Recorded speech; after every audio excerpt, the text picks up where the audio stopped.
À 48 ans, Pascal Béyart a toujours eu la nationalité belge.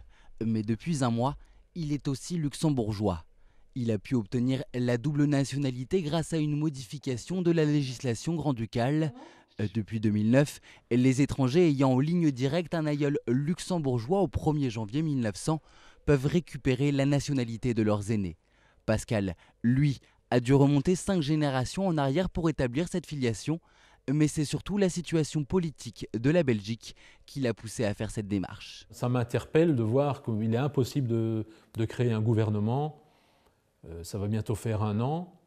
Et qu'est-ce qui va se passer avec la Belgique? En tout cas, il y a du concret pour les gens ici qui ont des ascendants luxembourgeois. Il y a du concret, c'est de pouvoir se rattacher à un pays qui fonctionne, qui a un gouvernement correct. Comme Pascal, plusieurs milliers de Belges sont des descendants directs du Luxembourg.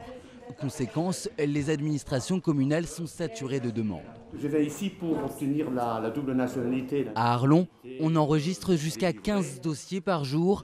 Actes de naissance, mariage ou de décès, tous sont à la recherche de pièces leur permettant d'obtenir le Graal luxembourgeois. Certains pensent ou s'imaginent qu'avec la nationalité luxembourgeoise, leurs enfants auront une chance de plus pour briguer un emploi dans la fonction publique, que ce soit l'administration, poste, chemin de fer, douane, etc. Chaque jour, près de 40 000 travailleurs belges franchissent la frontière où les salaires sont en moyenne 3 fois plus élevés. Avec plus de 40% de non-luxembourgeois sur son territoire, le Grand-Duché relativise l'ampleur du phénomène belge.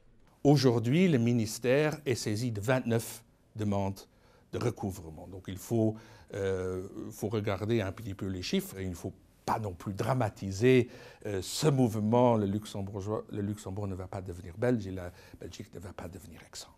L'an passé, seuls 22 Belges ont obtenu la double nationalité. 29 demandes ont déjà été transmises au Luxembourg pour le simple mois de janvier 2011. Et le phénomène devrait s'accentuer. Plusieurs centaines de Belges continuent de remonter leur arbre généalogique.